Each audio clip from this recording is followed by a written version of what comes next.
নীলফামারীর জলঢাকায় বাবা মায়ের কবরের পাশে শায়িত হলেন মাইলস্টোন স্কুলের শিক্ষক মাহিরিন চৌধুরী।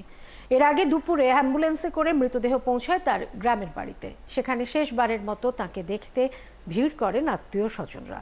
তার এই অকাল মৃত্যুতে শোক জানান সবাই। এরপর জানাজা শেষে তাকে দাফন করা হয়। বিজয় চক্রবর্তী, কাজলের তথ্য ছবিতে প্রতিবেদন। মঙ্গলবার দুপুর 3:30টার পর নিহত শিক্ষক মাহিরিন চৌধুরীকে বহন করা একটি অ্যাম্বুলেন্স পৌঁছে তার গ্রামের বাড়ি নীলফামারীর জলঢাকার বগুলাগাড়ি চৌধুরীপাড়া এলাকায়। এ সময় পুরো এলাকায় নেমে আসে শোকের ছায়া। তাকে শেষবারের মতো দেখতে ভিড় জমান স্বজনসহ এলাকার মানুষ। এরপর এলাকার বগুলাগাড়ি স্কুল অ্যান্ড কলেজ মাঠে তার নামাজে জানাজা অনুষ্ঠিত হয়। এতে তার 2 সন্তান, স্বামী, স্বজনসহ এলাকার কয়েকশো মানুষ অংশ নেন।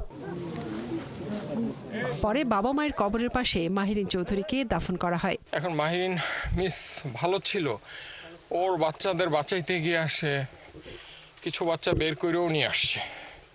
আমার সাথে তার আইসিইউতে যেই কথা হয়েছে, আমি বললাম যে তুমি কেন এই কাজ করতে গেলা?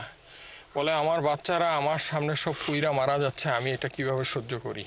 তার গ্রামের মানুষরা জানান এই মৃত্যু তাদের জন্য একদিকে ভয়াবহ কষ্টের, অন্যদিকে গৌরবেরও। উনি মনে করছে আমার সন্তান যদি এই বিপদে পড়তো, আমি কি তাকে রক্ষা না করে আমি নিজে বাঁচতাম? উনি ব্যক্তিগতভাবে উনি নিজে সেভ হইতে পারতেন। বাচ্চাদেরকে বাঁচাইতে গিয়ে এখানে তিনি শিক্ষক হিসেবে একজন দায়িত্বশীল কর্মীর পরিচয় দিয়েছেন। শিক্ষা থেকে যেন আমরা শিক্ষক সমাজ যেন আমরা কিছু জেনে দিতে পারি যে জীবনকে বাজি রেখে ছাত্রদেরকে কতটুকু ভালোবাসে, তিনি তা বাস্তবেই দেখিয়ে দিয়েছেন। শিক্ষক মাহিরিন এলাকার সবার কাছেই একজন প্রিয় মানুষ ছিলেন। তিনি বিএনপির প্রতিষ্ঠাতা শহীদ প্রেসিডেন্ট জিয়াউর রহমানের পরিবারের সদস্য। প্রেসিডেন্ট যে আছেন ওনার মা আর আমার চাচি মানে মহিতুজ চৌধুরীর মানে মেহরিনের দাদি, আর মেহরিনের বাবার নাম হলো মহিতুজ চৌধুরী, বুঝছেন?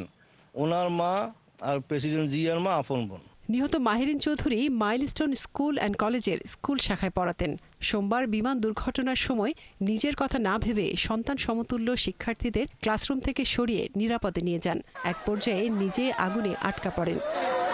এতগুলো সন্তানতুল্য ছেলেমেয়ের জীবন বাঁচাতে গিয়ে তার শরীরের বেশিরভাগ অংশ পুড়ে যায়। রাতে ঢাকা মেডিকেলের জাতীয় বার্ন ও প্লাস্টিক সার্জারি ইনস্টিটিউটে মৃত্যু হয় এই মহান নারীর। মনিরা কাজরি, ৭১।